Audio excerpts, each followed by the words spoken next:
I invite you to stand, if you're able, for the reading from our gospel lesson this morning. Our gospel lesson is taken from the book of Matthew, chapter 15, verses 21 through 28. Jesus left that place and went away to the district of Tyre and Sidon. Just then a Canaanite woman from that region came out and started shouting, "Have mercy on me, Lord, Son of David. My daughter is tormented by a demon." But he did not answer her at all. And his disciples came and urged him, saying, "Send her away, for she keeps shouting after us." He answered, "I was sent only to the lost sheep of the house of Israel." But she came and knelt before him, saying, "Lord, help me." He answered, "It is not fair to take the children's food and throw it to the dogs." She said, "Lord, yet even the dogs eat the crumbs that fall from their master's table." And then Jesus answered her, "Woman, great is your faith. Let it be done for you as you wish." And her daughter was healed instantly. The gospel of the Lord. Praise be to you, Lord Christ. You may have a seat. Well, Jesus had been going around teaching and preaching, healing the sick, and performing miracles. As a traveling rabbi, Jesus had disciples and crowds of people who followed him wherever he went, listening to every word that he had to say. But here in Matthew chapter 15, Jesus has an encounter with a Canaanite woman that seems to influence the trajectory of the rest of his earthly ministry. Up until this point, Jesus had been preaching, teaching, and healing mostly in Jewish areas, to people who would have been at least familiar with the law of Moses and who would have practiced the Jewish faith and religion. But after Jesus' interaction with this Canaanite woman, Jesus' ministry seems to broaden and expand beyond the borders of the lost sheep of the house of Israel. That being said, I believe personally that this is one of the most challenging and difficult passages in all of Scripture to understand and to wrap our minds around. Because Jesus' statements to the woman seem cruel and heartless, so unlike the kind and loving Jesus that we see throughout the gospel accounts, who welcomed children and was compassionate to the outcasts. We wonder, why does Jesus treat this woman so harshly? What could possibly have been going on? We're going to start by zooming in a bit and looking at this story bit by bit, the way that Matthew tells it, and then we'll zoom out, look at the broader cultural contexts. We'll try to piece it together and to try to see what it is that we can take away from this story. Matthew tells us that Jesus and his disciples were in the district of Tyre and Sidon. Now, this was Gentile territory, and as Jewish men, they would have stuck out like a sore thumb. It would have been obvious to everyone that Jesus and his disciples were not from around those parts. Matthew says that just then a Canaanite woman from that region came out and started shouting, "Have mercy on me, Lord, Son of David. My daughter is tormented by a demon." Now, at first, Jesus doesn't answer her. Eventually, his disciples come to him and urge him to send her away. And Jesus seems to agree with them, saying, "I was sent only to the lost sheep of the house of Israel." But then the woman comes to him, kneels before him, and says, "Lord, help me." The woman takes on a humble posture, kneeling, begging, asking him to help.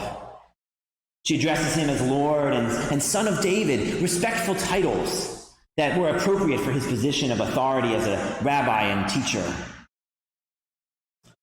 But Jesus answers her by saying, "It is not fair to take the children's food and throw it to the dogs." This is the statement, of course, that seems so unnecessarily cruel and heartless. Why would Jesus use the analogy of a dog? Was he referring to her as a dog? How is this in any way the kind and loving Jesus that we see throughout the Gospels? Well, if truth be told, although Jesus was always loving, he was not always what we might say as nice. Earlier in this chapter, in Matthew 15, Jesus called the Pharisees and the scribes hypocrites right to their faces. Later in Matthew chapter 21, we'll see Jesus turning over tables in the temple of the money changers, those who were selling the sacrifices and preventing people from praying. Now, neither these things that Jesus said or did were particularly nice things to do or say. And yet Jesus was motivated by love in everything that he said and did. But the way that he expressed it was sometimes in a tough love sort of way. Jesus wasn't afraid to speak truth, especially to those in power, and particularly to those who abused that power and who oppressed and hurt those under their authority. Particularly the religious leaders, such as the Pharisees and the scribes, who he called hypocrites, because they honored God with their lips, but their hearts were far from God. Now, calling Pharisees and scribes hypocrites and turning over the tables in a temple when people are being prevented from praying and when they're being taken advantage of is one thing. But we wonder, why does Jesus treat this woman so harshly? A woman who was desperately asking him to help her daughter, who approached Jesus with humility and respect. Now, there are a lot of theories out there as to why Jesus may have said what he said, what was going on in this story. Truth is, we may never know exactly why Jesus said it this way, but there are several pieces of background and cultural background that might be helpful for us in understanding a little bit more about what was taking place, potentially, in this interaction. First of all, we need to remember that although Jesus was a man, and in Jewish society, being a man would have given him certain powers and privileges, but he was a Jewish man, and he was therefore a member of an oppressed minority within the Roman society, living under Roman occupation.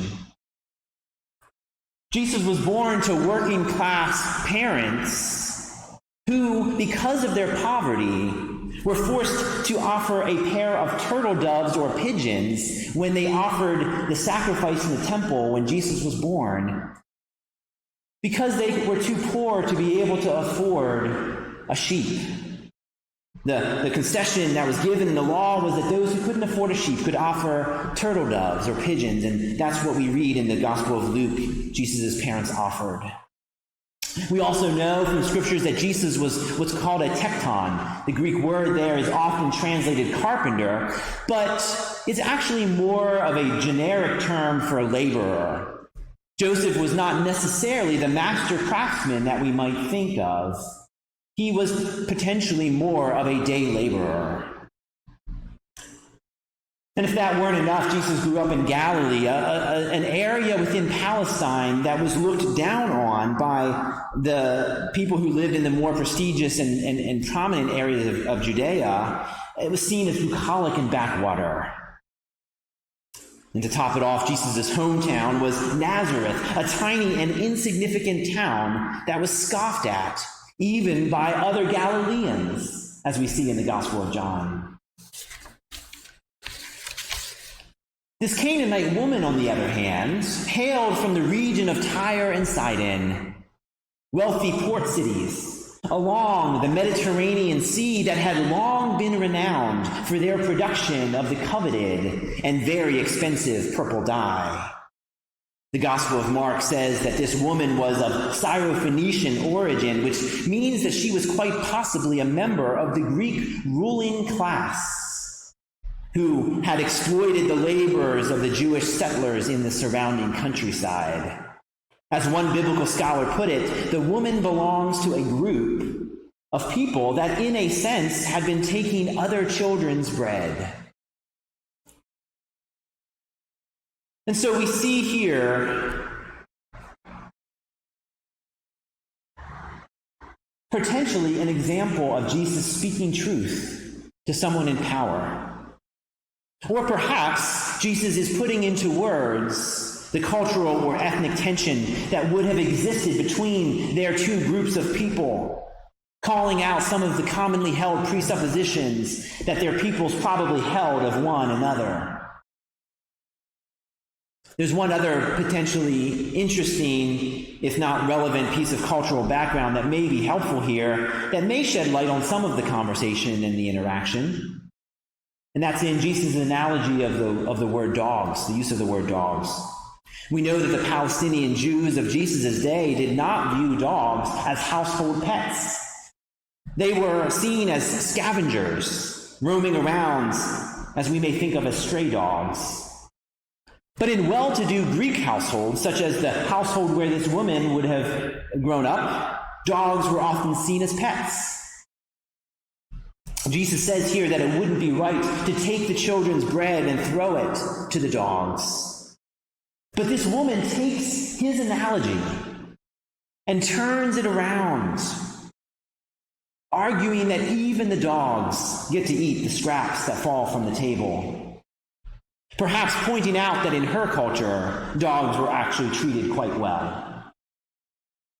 Putting all of this together, then, we see Jesus, the son of a poor, hard-working laborer who grew up in a backwater town in a despised area of Palestine, approached by potentially a wealthy, powerful woman who was a member of an elite class of people that had continually marginalized and oppressed Jesus' own people, asking him to heal her daughter.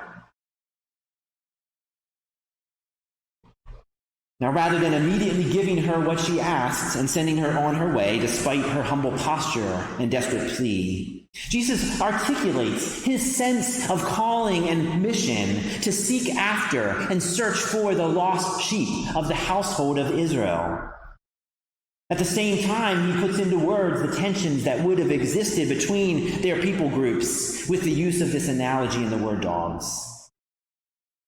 But in response to Jesus' analogy, the woman argues that even she, as a Canaanite Gentile woman, was deserving of at least a little bit of Jesus' love and compassion. She makes the case that Jesus was so powerful that even just a little bit of Jesus' power could heal her daughter. And at the same time, she eloquently and concisely makes the case that ministering to those outside of the household of Israel would not in any way diminish or depreciate Jesus' ministry and vocation to the Jews. In responding in this brilliant and articulate and eloquent way, the woman does not deny the tension that exists between their peoples. But nor does she give up. Nor does she back down. She persists. She even takes up Jesus' analogy, turns it around, and uses it in boldness and humility to argue her case. What amazing faith. What amazing humility. And what amazing courage on behalf of this Gentile Canaanite woman. Jesus sees it. He sees her faith. And he proclaims, "Woman, great is your faith. Let it be done for you as you wish." And Matthew tells her that her daughter was healed. Matthew tells us that her daughter was healed instantly. After this interaction with the Canaanite woman, we see what seems to be a broadening in Jesus' ministry.